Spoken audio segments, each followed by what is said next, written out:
Hello students, आइए मोल concept का कुछ क्वेश्चंस और कंसेप्ट देखते हैं जो काफ़ी वैल्यूएबल है। आइए देखिए,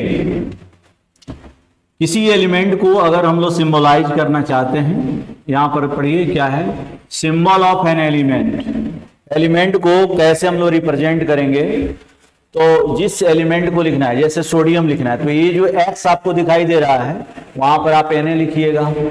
नीचे में सब स्क्रिप्ट के रूप में आपको क्या लिखना है, जेड। जेड मतलब एटॉमिक नंबर और ए का मतलब क्या हो गया, मास नंबर। तो एलिमेंट को इस तरह से आप क्या करते हैं, सिंबलाइज करते हैं। ठीक है, जैसे एग्जाम्पल के तौर पर अगर आपको कार्बन, देखिए ये कार्बन है, कार्बन को अगर आप सिंबलाइज करना चाहते हैं तो एटॉमिक नंबर 6 है, मास नंबर 12 है। ठीक है, तो इसमें अब एक क्वेश्चन अक्सर पूछा जाता है कि ठीक है कार्बन का सिंबल तो ये है 6 और 12, कोई दिक्कत नहीं है, सब लोग जानते हैं नीचे में एटॉमिक नंबर है, ऊपर में मास नंबर है, तो इसमें इलेक्ट्रॉन, प्रोटॉन और न्यूट्रॉन कितना होगा। तो देखिए किसी भी एटम में इलेक्ट्रॉन और प्रोटॉन का जो संख्या है वह कितना है, वो एटॉमिक नंबर के बराबर होता है। तो याद रखिए, number of electron and proton is equal to atomic number. Electron, चूंकि एटॉमिक नंबर 6 है, इसे इलेक्ट्रॉन का संख्या भी 6, प्रोटॉन का संख्या भी 6। लेकिन न्यूट्रॉन का संख्या क्या होगा, बोलिए, तो न्यूट्रॉन का संख्या A माइनस जेड होता है। ए क्या है यहाँ पर 12 और जेड क्या है 6, तो 12 माइनस 6 मतलब 6 इलेक्ट्रॉन हो गया।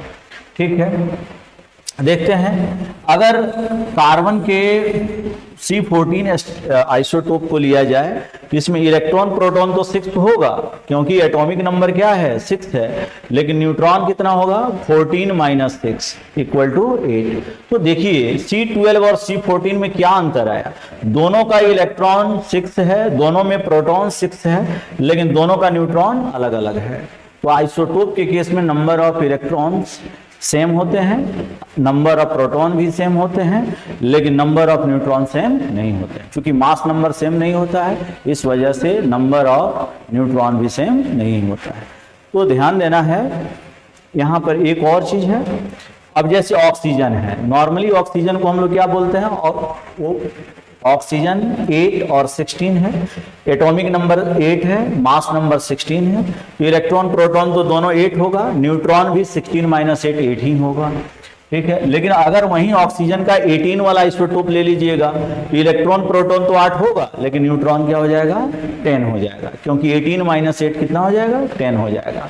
अब क्वेश्चन इस तरह से अराइज होता है कि बताइए एक मॉलिक्यूल में टोटल इलेक्ट्रॉन कितने हैं या टोटल प्रोटॉन कितने हैं। तो जब भी आपको किसी एक मॉलिक्यूल में इलेक्ट्रॉन और प्रोटॉन का संख्या निकालना होगा तो आप बस एटॉमिक नंबर का सम कर दीजिएगा, summation of atomic number, summation of atomic number. लेकिन न्यूट्रॉन का संख्या निकालना होगा तो उस समय आपको क्या करना होगा, summation of A minus Z, मतलब मास नंबर और एटॉमिक नंबर का जो डिफरेंसेस है हर एटम में उसको सम कर देना है। जैसे फॉर एग्जांपल अगर हम लोग CO2 मॉलिक्यूल्स में ऐसा करने जा रहे हैं, यहाँ क्वेश्चन है कि find total number of electron, proton and neutron in CO2 molecule. तो देखिए जरा इलेक्ट्रॉन कितना होगा, कार्बन का एटॉमिक नंबर 6 है, ऑक्सीजन का एटॉमिक नंबर 8 है, लेकिन ऑक्सीजन का संख्या 2 है, सो 8 इंटू 2 करिएगा, टोटल को जोड़ दीजिए कितना आ जाएगा 22। प्रोटॉन भी 22 ही आएगा, लेकिन और न्यूट्रॉन भी यहाँ पर 22 ही आ जाएगा, CO2। लेकिन इस बार कार्बन हम लोग C14 ले लिए हैं तो C14 में न्यूट्रॉन अलग हो जाएगा। देखिए अभी भी अगर इसमें प्रोटॉन निकाला जाए तो प्रोटॉन 22 ही आएगा, अगर इलेक्ट्रॉन निकाला जाए तो 22 ही आएगा, लेकिन न्यूट्रॉन निकालिएगा तो 24 आएगा। क्यों? क्योंकि यहाँ पर एक कार्बन जो है वह क्या है 14 वाला है, तो 14 वाला होने से इसमें न्यूट्रॉन 8 हो जाएगा, 6 नहीं रहेगा, जबकि यहाँ पर न्यूट्रॉन कितना था 6 था। ठीक है, तो इस तरह से हम लोग कैलकुलेट कर सकते हैं। आइए और क्वेश्चन इस पर देखते हैं। अब क्वेश्चन आ गया, देखिएगा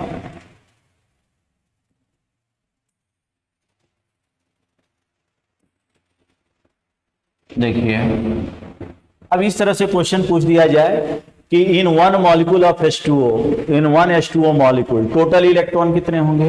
हम लोगों को सीधे कर देना है sum of atomic number, sum of atomic number, sum of atomic number. देखिए सम ऑफ एटॉमिक नंबर जोड़ दिए 10 इलेक्ट्रॉन है। प्रोटॉन, एक मॉलिक्यूल में प्रोटॉन भी जब निकालिएगा तो सम ऑफ एटॉमिक नंबर इसमें 10 प्रोटॉन आ जाएगा, लेकिन न्यूट्रॉन 8 ही होगा। तो वाटर के एक मॉलिक्यूल में, अच्छा न्यूट्रॉन 8 क्यों हुआ, 8 ही क्यों हुआ? इसका कारण है हाइड्रोजन में न्यूट्रॉन नहीं होता है, क्योंकि हाइड्रोजन का सिंबल क्या होता है? देखिए हाइड्रोजन H11 है, इलेक्ट्रॉन 1 हो जाएगा, प्रोटॉन 1 हो जाएगा, लेकिन न्यूट्रॉन 1 - 1 होने की वजह से 0 हो जाएगा। तो इस तरह से एक H2O मॉलिक्यूल में 10 इलेक्ट्रॉन है, 10 प्रोटॉन है, लेकिन 8 ही न्यूट्रॉन है। तो इस पर भी हम लोगों को ध्यान जाना चाहिए। अगला क्वेश्चन है, नेक्स्ट क्वेश्चन देखिए, find total number of electron, proton and neutron in 18 gram of water. ये तो एक मॉलिक्यूल में निकाला गया था, अब 18 ग्राम पानी का 18 ग्राम में कितना टोटल इलेक्ट्रॉन होगा? इस तरह के क्वेश्चन आते हैं। तो पहले तो मोल निकालना पड़ेगा, 18 ग्राम में पानी का 1 मोल होगा, मॉलिक्यूल निकालना होगा, मोल में मॉलिक्यूल Na से मल्टीप्लाई मतलब एवोगाड्रो नंबर मॉलिक्यूल होंगे। टोटल इलेक्ट्रॉन कितने होंगे? तो मॉलिक्यूल्स की संख्या में इलेक्ट्रॉन पर मॉलिक्यूल से मल्टीप्लाई करना होगा, तो Na × 10 करिएगा, 10 Na आ जाएगा, क्योंकि एक मॉलिक्यूल H2O का लेते हैं उसमें 10 इलेक्ट्रॉन होता है। वाटर के एक मॉलिक्यूल में कितना इलेक्ट्रॉन होता है? 10। तो जितने मॉलिक्यूल हैं, Na मॉलिक्यूल हैं, Na में 10 से मल्टीप्लाई कर दीजिए, 10 Na आएगा। इसी तरह से अगर आपको टोटल यहां पर देखिए 10 Na आ गया इलेक्ट्रॉन, प्रोटॉन भी 10 Na आएगा, लेकिन न्यूट्रॉन कितना आ जाएगा 18 ग्राम ऑफ वाटर में? 8 Na आएगा। तो ये सब ध्यान रखना है, इस तरह के क्वेश्चन हमेशा आते हैं। हम लोगों को मॉलिक्यूल, एक मॉलिक्यूल का निकाल लेना है, एक मॉलिक्यूल में कितने इलेक्ट्रॉन है, प्रोटॉन है, न्यूट्रॉन है, और उसको मल्टीप्लाई कर देना है किससे? मॉलिक्यूल की संख्या से। ठीक है, मॉलिक्यूल का संख्या कितना है तो देख लीजिए, हम लोग पहले ही निकाल लिए थे, है ना। अब एक बार ही निकालना अगर चाहते हैं तो कैसे निकालिएगा? वेट बाई मोलर मास, देखिए जरा, वेट बाई मोलर मास क्या निकल गया? मोल निकल गया, किसका? मॉलिक्यूल का, इनटू एवोगाड्रो निकल कर दीजिएगा तो नंबर ऑफ मॉलिक्यूल निकल गया, और उसके बाद इलेक्ट्रॉन पर मॉलिक्यूल से मल्टीप्लाई कर दीजिएगा, टोटल इलेक्ट्रॉन निकल जाएगा। यही काम प्रोटॉन के लिए करेंगे, यही काम हम लोग किसके लिए करेंगे? न्यूट्रॉन के लिए। तो इसमें 10 Na 10 Na 8 Na। आइए नेक्स्ट क्वेश्चन देखते हैं। देखिए अब आयन पर आते हैं। आयन कितने तरह के होते हैं? 2 तरह के, कटायन और एनायन। कटायन पॉजिटिवली चार्ज है, एनायन निगेटिवली चार्ज है। अब जैसे एक एग्जांपल से समझते हैं कि यहाँ पर सोडियम है। अब सोडियम का सिंबल क्या है?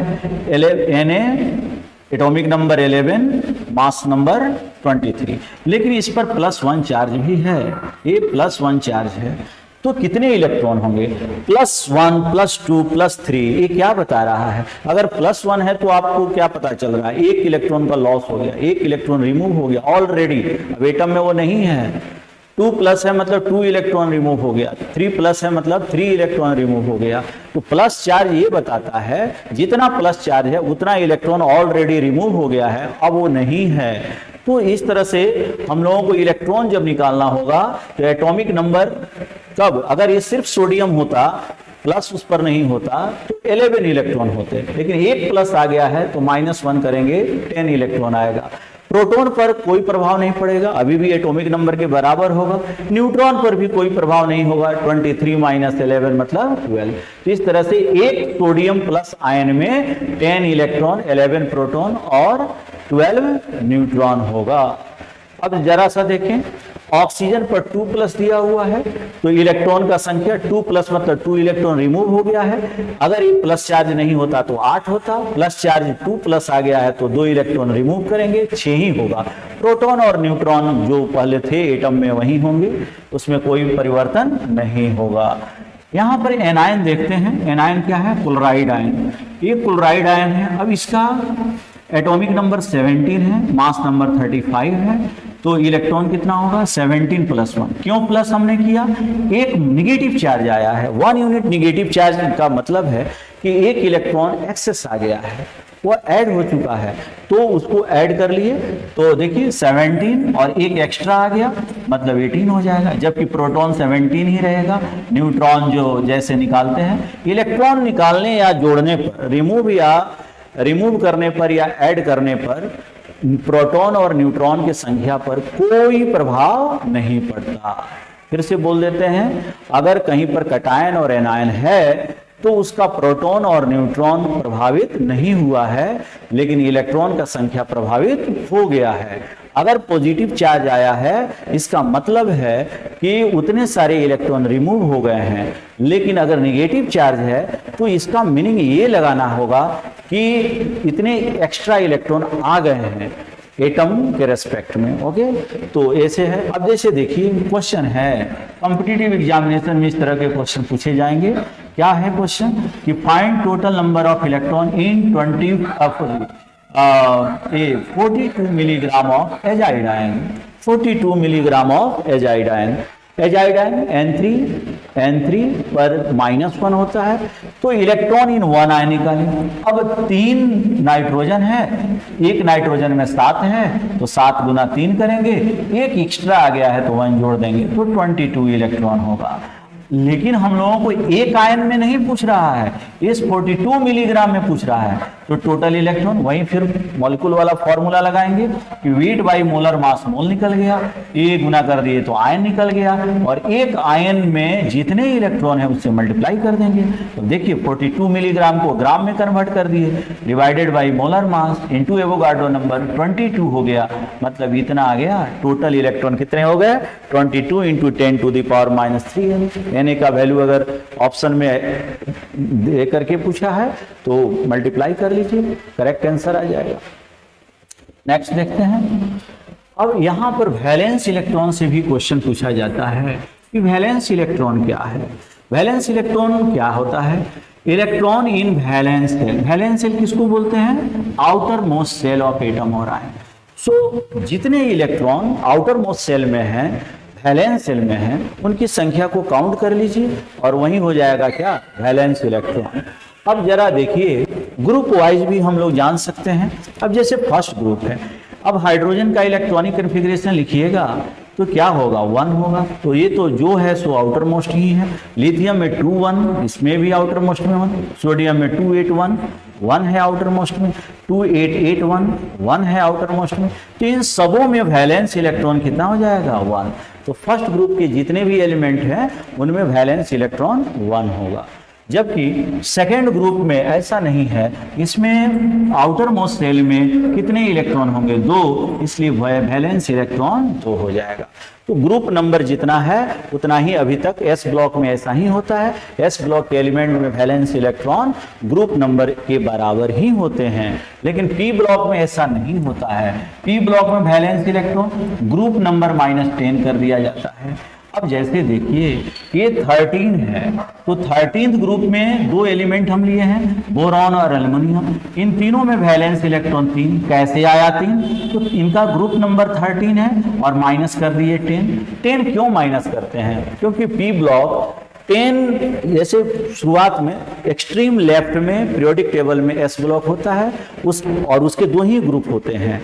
बाद में उसके जस्ट बगल में बैठा हुआ है कौन? D block. So D block में 40 एलिमेंट हैं, ये 10 ग्रुप में बटे हुए हैं, तो 10 ग्रुप आ जाता है। इसीलिए अगर हम लोग नंबरिंग करते हैं 1 2 1 2, मतलब एस ब्लॉक में 1 2, उसके बाद 3 4 5 6 7 8 9 10 11 एंड 12, ये 12 ग्रुप तक कहाँ पर आता है? डी ब्लॉक में आता है। तो पी ब्लॉक एक्सट्रीम राइट में है, तो वहां पर आप जब भी करेंगे तो एक्सट्रीम राइट वाला 13 से शुरू होगा।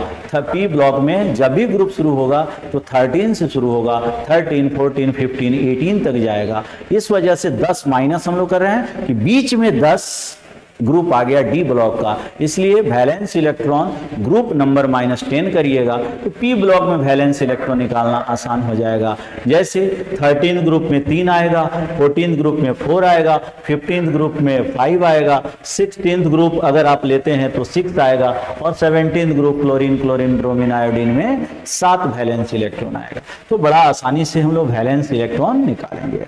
अब जेई और नीट के एग्जामों में इस तरह के क्वेश्चन पूछे जाते हैं। क्या है क्वेश्चन, देखिए, find total valence electron in 42 milligram of azide ion.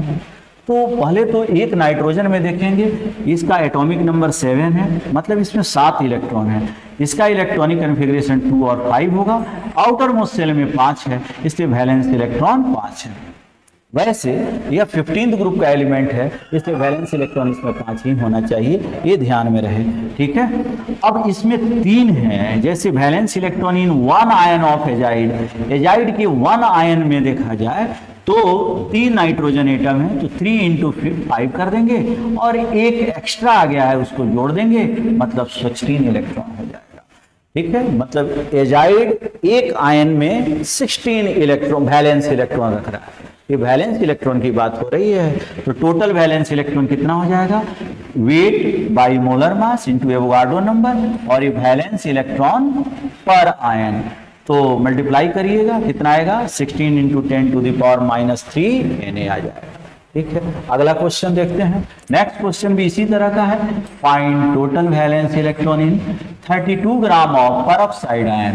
Peroxide ion में 2 ऑक्सीजन एटम है, एक में 6 वैलेंस इलेक्ट्रॉन है, तो 2 में 2 गुना 6, मतलब 12 होना चाहिए, लेकिन यहाँ पर 2 एक्स्ट्रा आ गया है, 2 जोड़ेंगे तो 14 आ जाएगा। टोटल वैलेंस इलेक्ट्रॉन कितना होगा, given weight divided by molar mass into Avogadro number into number of valence electron पर आयन, तो ऐसे करेंगे तो 14 Na आ जाएगा। ये सब क्वेश्चन एक कैटेगरी में इस तरह से आता है। नेक्स्ट देखते हैं।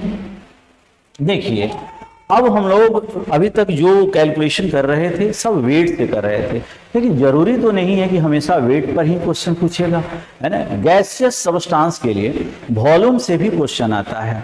तो देखिए जरा, कुछ फंडामेंटल इसका जानना होगा कि गैस अगर आइडियल बिहेवियर करे, हम लोगों को थोड़ा स्पेसिफाई करके काम करना है कि अगर ये आइडियल बिहेव कोई दर्शाता है, कोई गैस आइडियल है, क्वेश्चन में लिखा हुआ है, या रियल गैस तो है लेकिन बिहेव आइडियली कर रहा है, या क्वेश्चन में कुछ भी मेंशन नहीं है कि गैस का बिहेवियर क्या है, तो हम लोग उसको आइडियल ही मान के चलेंगे, ठीक है। अब एक बात समझना होगा, एसटीपी क्या होता है, स्टैंडर्ड टेम्परेचर एंड प्रेशर, है ना।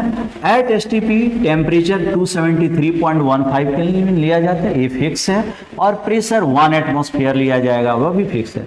अगर आप 1 एटमॉस्फेयर की जगह पर 1 बार ले लेते हैं प्रेशर, तो वह ऐसे टीपी हो जाएगा, उसकी चर्चा हम लोग बाद में करेंगे। अभी हम लोग देखते हैं एसटीपी। एसटीपी को कभी कभी एनटीपी पुराने बुक में नॉर्मल टेम्परेचर प्रेशर ही बोलता है, ठीक है। तो एसटीपी कंडीशन याद रखना है कि temperature 273.15 kelvin and pressure 1 atmosphere होगा, तो उसको हम लोग क्या बोलेंगे, एसटीपी कंडीशन बोलेंगे, ठीक है। दूसरा चीज देखते हैं, equation of state. Equation of state क्या होता है, पीवी इक्वल टू एनआरटी, जहां पर पी क्या है, प्रेशर ऑफ गैस है, वी क्या है, वॉल्यूम ऑफ गैस है, एन क्या है, number of mole of gas है, टी क्या है, टेम्परेचर एट केल्विन स्केल। हमेशा टेम्परेचर अगर क्वेश्चन में डिग्री सेंटीग्रेड में भी दिया है तो आपको पहले कन्वर्ट कर लेना है केल्विन में, ठीक है, केल्विन स्केल पर है।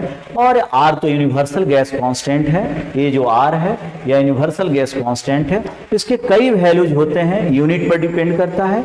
जैसे अगर लीटर एटमॉस्फेयर पर मोल पर केल्विन में लें तो इसका वैल्यू 0.082 लीटर एटमॉस्फेयर पर मोल पर केल्विन है, लेकिन वहीं अगर बार में लेंगे तो ये 0.0831 लीटर बार पर मोल पर केल्विन होगा। तो ये ध्यान देना है कि किस यूनिट का प्रयोग हमको करना है। अब देखिए जरा, अगर इक्वेशन दिया हुआ है, इक्वेशन क्या दिया हुआ है कि पीवी इक्वल टू एनआरटी, कोई एसटीपी कंडीशन नहीं है, कुछ टेम्परेचर 1 एटमॉस्फेयर से कोई अलग दिया है, टेम्परेचर कुछ और एक्स्ट्रा अलग चीज दे दिया है, तो उस समय number of mole of gas कैसे निकलेगा, पीवी बाई आरटी से निकालिएगा। PV equal to NRT, so N equal to number of mole कितना होगा, पीवी बाई आरटी। इस तरह से number of mole of gas निकाल लेंगे। अब जरा सा ये देखिए, मोलर मास किसे कहते हैं। मोलर मास आप ऑलरेडी पढ़ चुके हैं। एक बच्चे ने पिछले वीडियो में कमेंट किया है कि सर मोलर मास कैसे निकालेंगे। मोलर मास निकालने के, वैसे तो फिजिकल में पुराने जो सिलेबस था उसमें कई तरीके दिए गए थे एटॉमिक मास निकालने के, लेकिन अब उस तरह से आप लोगों के सिलेबस में नहीं दिया है। तो एटम का एटॉमिक मास आपको याद करना होगा। मॉलिक्यूल, पॉली एटॉमिक जो स्पीसीज हैं जैसे मॉलिक्यूल है, पॉली एटॉमिक आयंस हैं, उनका मोलर मास निकालने के लिए आपको क्या करना होगा, उनका मोलर मास निकालने के लिए आपको एटॉमिक मासेस को ऐड कर देना होगा। इसके अलावा और भी बहुत सारे तरीके हैं। अब 10 मोल का मास दिया हुआ है और आपको मोलर मास पूछा जा रहा है, तो आपको हमेशा 1 मोल का मास निकालना है। 10 से डिवाइड कर दीजिए, 1 मोल होगा, ठीक है। डेंसिटी दिया हुआ है, उससे भी आप निकाल सकते हैं। तो कई सारी चीजें हैं, कई सारे तरीके हैं जिससे आप मोलर मास को कैलकुलेट कर सकते हैं। अच्छा, हम लोग चर्चा कर रहे हैं यहाँ पर गैस, तो मोलर मास क्या होता है, 1 मोल गैस का जो मास होता है उसको मोलर मास कहते हैं, लेकिन volume of 1 mole of gas को हम लोग क्या बोलेंगे, मोलर वॉल्यूम। और मोलर मास 1 मोल का मास, मोलर वॉल्यूम 1 मोल का वॉल्यूम। अब देखिए जरा इस पर क्वेश्चन कैसे आएगा। देखिए, अगर हम लोग मान लें कि N1 मोल गैस है, मोल कितना मान लें, 1 मोल ही हमारे पास अगर गैस है और STP वाला ही कंडीशन है और पूछा जा रहा है कि मोलर वॉल्यूम क्या है, तो हम लोग के पास फॉर्मूला है PV equal to nRT। So V कितने के बराबर हो जाएगा, nRT by P। Value put करो, N के जगह पर 1 मोल, R के जगह पर 0.082 लीटर एटमॉस्फेयर पर मोल पर केल्विन, और temperature 273.15 kelvin, pressure 1 atmosphere. Calculation करिएगा तो ये वाला वैल्यू आएगा। लेकिन अगर 1 बार लिए रहते तो 22.7 आ जाता, तो वो अलग की बात है। अभी यूज भी नहीं हो रहा है, एक बार सब लोग गलती करेंगे उसके बाद यूज होना शुरू होगा, ठीक है। तो SATP हम लोगों ने नहीं देखना, अभी STP पर काम कर रहे हैं। नोट, यहाँ नोट क्या है जरा सा देखिएगा, ध्यान दीजिएगा, अभी याद रहना चाहिए point. Volume of 1 mole of all ideal gas at STP is 22.4 litre. अगर मोलर वॉल्यूम को Vm से हम लोग डिनोट करें तो मोलर वॉल्यूम कितना आएगा, 22.4 लीटर पर मोल, ठीक है। अब क्वेश्चन आ गया, क्या है question, how many mole of oxygen gas present in its 11.2 litre at STP। Question है कि ऑक्सीजन गैस का अगर STP पर 11.2 लीटर वॉल्यूम दिया जाए तो उसमें नंबर ऑफ मोल कितना होगा। यूनिटरी मेथड लगाते हैं कि 22.4 litre equal to 1 mole gas है, तो 11.2 लीटर इक्वल टू कितना हो जाएगा, कैलकुलेशन करेंगे हाफ मोल। अब सोचो कि हाफ मोल कैसे आया। यहां पर ये देखो जरा,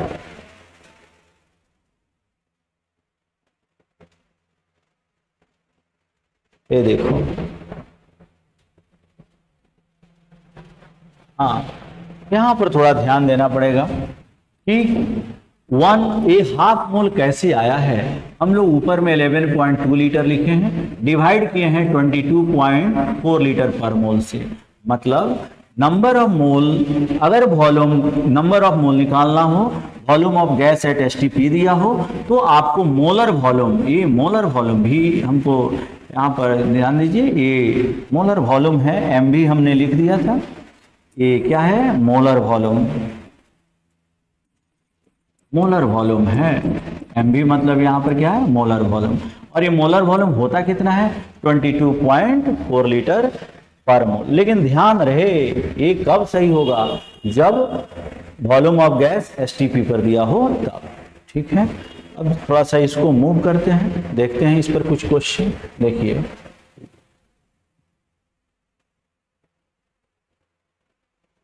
आइए देखिए क्वेश्चन है, बड़ा ही सिंपल सा क्वेश्चन है। यहाँ पर 5 क्वेश्चंस पूछे गए हैं। देखिए, ये देखिए 5 क्वेश्चन पूछे गए हैं, सब में कुछ ना कुछ सीखने वाली बात है। अगर 5 लीटर, पहला क्वेश्चन, हम लोगों को मोल निकालना है, 5.6 लीटर है O2 गैस और ये STP पर दिया है, मोल निकालना है। Volume of gas eight STP divided by 22.4 litre पर मोल, डिवाइड करेंगे 1.4 मोल आ जाएगा, ठीक है। यहाँ पर क्या सीखने वाला है, डेसीमीटर क्यूब। तो देखिए 1 डेसीमीटर क्यूब जो होता है 1 लीटर के बराबर है। अब बच्चे इस बात को अगर याद रखे हैं तो क्वेश्चन सॉल्व करने में कोई प्रॉब्लम नहीं है। तो 11 ये यहाँ पर 1.12 डेसीमीटर क्यूब है। तो क्या करेंगे, volume of gas at STP divided by molar volume 1/20 मोल आ जाएगा।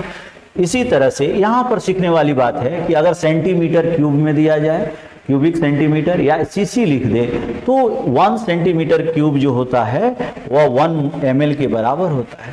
तो अगर 224 सेंटीमीटर क्यूब दिया है तो 224 ml भी होगा।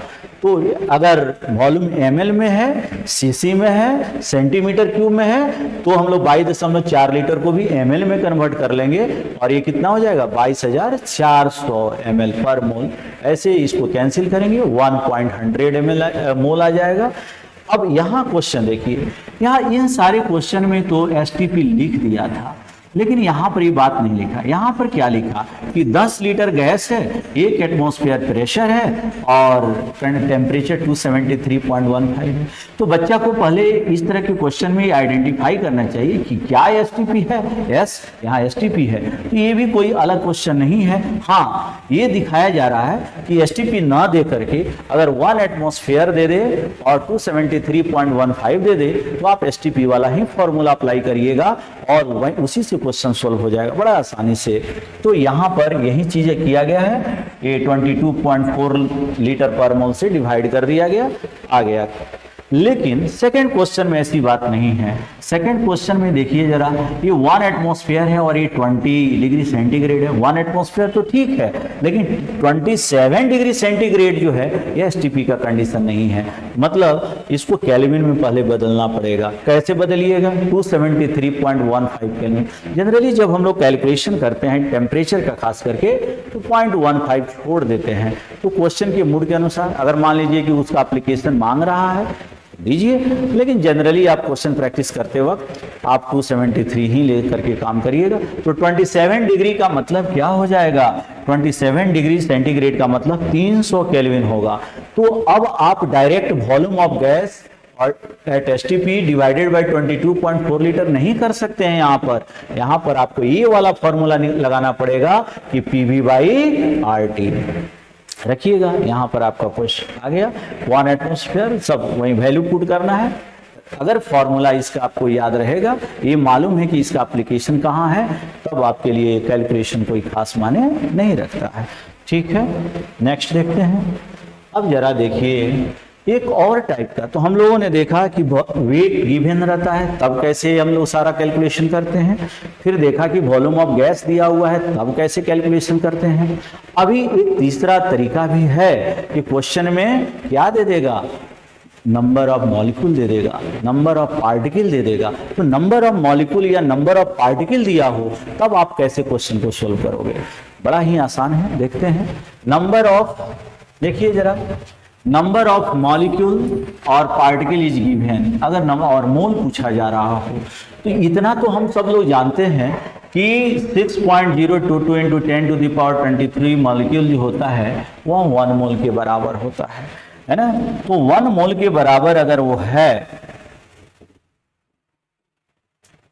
ना, ये 1 मोल का वैल्यू ही है 6.022 इंटू 10⁻23 मॉलिक्यूल। क्वेश्चन क्या आया, find number of mole of O2 gas at if vessel has 3.011 into 10⁻23 molecule. हम लोगों को क्या करना है, यूनिटरी मेथड, सबसे पहले यूनिटरी मेथड, यही तो हम लोगों के हाथ का चीज है। क्या लिखेंगे, सिंस 6.022 10⁻23 मॉलिक्यूल कितने के बराबर होगा, 1 मोल। तो इतना मॉलिक्यूल किसके बराबर होगा, डिवाइड करेंगे, कितना आ जाएगा, हाफ मोल। तो इससे क्या पता चलता है, ये हाफ मोल कैसे आया, ऊपर में हम लोगों ने लिखा मॉलिक्यूल का संख्या और नीचे में लिखा है एवोगाड्रो नंबर। तो यहाँ पर मॉलिक्यूल, तो हम लोगों के पास एक फॉर्मूला भी आ गया। ये फॉर्मूला क्या है जरा देखिए, ये क्या है फॉर्मूला, बोलिए। ये n क्या है, मोल है, ये नंबर ऑफ मॉलिक्यूल है और ये एवोगाड्रो नंबर। मतलब क्वेश्चन में अगर नंबर ऑफ मॉलिक्यूल दिया है, एवोगाड्रो नंबर से आप डिवाइड कर दीजिए, आपका नंबर ऑफ मोल कैलकुलेट हो जाएगा। तो इस तरह से क्या क्या क्वेश्चन में दिया रहता है, वेट गिवन होता है, volume of gas at STP given होता है, और क्या होता है, number of particle, molecule, atom, ये सब दिया रहता है। इससे मोल निकाला जा सकता है। इसको जरा समराइज करें, कैसे आप समराइज करिएगा, देखिए जरा। अब जितना हम लोग पढ़े हैं पिछले क्लासेस में उसको हम लोग समराइज करते हैं। देखिए ये मोल जो है एक चौराहे की तरह है, यहाँ पर ध्यान दीजिए, ये देखिएगा जरा, ये जो मोल है जस्ट एक गोलंबर की तरह है। पटना में बहुत सारा गोलंबर है, वहां पर सारे रास्ते आकर के समाप्त होते हैं या शुरू होते हैं, स्टार्ट होते हैं, ठीक है। तो उनका एंडिंग पॉइंट भी वही है, इनिशियल पॉइंट भी वही है। या आपको एक जगह से दूसरी जगह जाना है तो आप उस चौराहे से होकर के जाते हैं, तो पहले आप चौराहे तक आते हैं, एक जर्नी आपका एक स्टेप हो गया, फिर उस चौराहे से आप दूसरी जगह जाते हैं। ठीक इसी तरह का कंसेप्ट यहाँ पर है। देखिए अगर आपके क्वेश्चन में वेट गिवन है तो उसको ग्राम में कन्वर्ट कर लीजिए, मोलर मास से डिवाइड कर दीजिए, मोल निकल जाएगा। अगर क्वेश्चन में volume of gas at STP है, मोल निकालना है, तो ये 22.4 लीटर से डिवाइड कर दीजिए। अगर क्वेश्चन में नंबर ऑफ मॉलिक्यूल दिया है तो एवोगाड्रो नंबर से डिवाइड कर दीजिए। मतलब मोल निकालने के लिए हमेशा आपको डिवाइड ही करना है। वेट दिया है तो मोलर मास से, और अगर आपको वॉल्यूम दिया है तो 22.4 लीटर से, और अगर ये क्या कहते हैं मॉलिक्यूल दिया है तो ये क्या करिएगा, एवोगाड्रो नंबर से डिवाइड करिएगा। क्लियर, ठीक है। इसको उल्टा भी जा सकते हैं। अगर मोल दिया है, वेट निकालना है, तो वेट से मोल निकालते हैं, मोलर मास से डिवाइड करेंगे, लेकिन मोल से वेट निकालते वक्त क्या करेंगे, अपोजिट गुना करेंगे मोलर मास से। मतलब mole into molar mass, weight निकल जाएगा। मोल इंटू क्या, अब आपको यहाँ पर एवोगाड्रो नंबर से मल्टीप्लाई करना है। एवोगाड्रो नंबर से अगर आपको मोल मालूम हो, एवोगाड्रो मॉलिक्यूल निकालना हो, जस्ट एवोगाड्रो नंबर से मल्टीप्लाई कर दीजिए।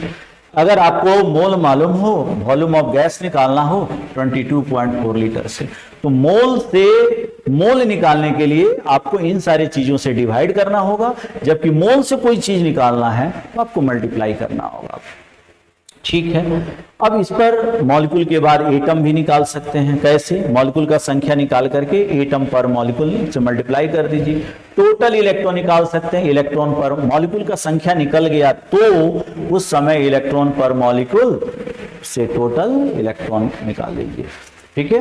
तो पर मॉलिक्यूल में कितना इलेक्ट्रॉन है, कितना प्रोटॉन है, कितना वैलेंस इलेक्ट्रॉन है, अगर इसको मॉलिक्यूल से के संख्या से मल्टीप्लाई कर दीजिएगा तो total electron, total proton, total neutron, total valence electron, इस तरह के टोटल एटम, इस तरह के क्वेश्चन सोल्व हो जाएंगे।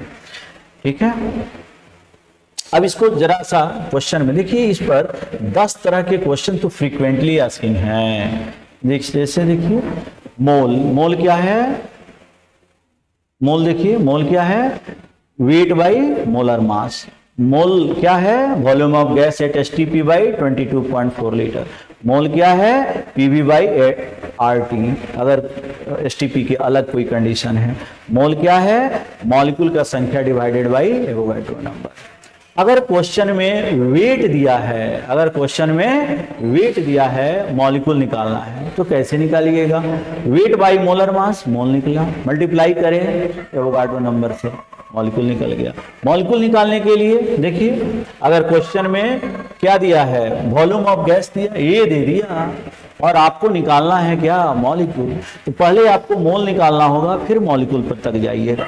मोल कैसे निकलेगा, तो volume of gas at STP divided by 22.4 litre, और फिर यहां से जाते वक्त देखिए ये रास्ता है, ये वाला रास्ता है, ये वाला रास्ता, ये रास्ता जा रहा है, तो एवोगाड्रो नंबर से मल्टीप्लाई करना हो। क्लियर है। इसी तरह से वेट निकालना हो और volume of gas at STP दिया हो या मॉलिक्यूल दिया हो, तो पहले तो मोल निकालिए, फिर मोलर मास से मल्टीप्लाई करिए।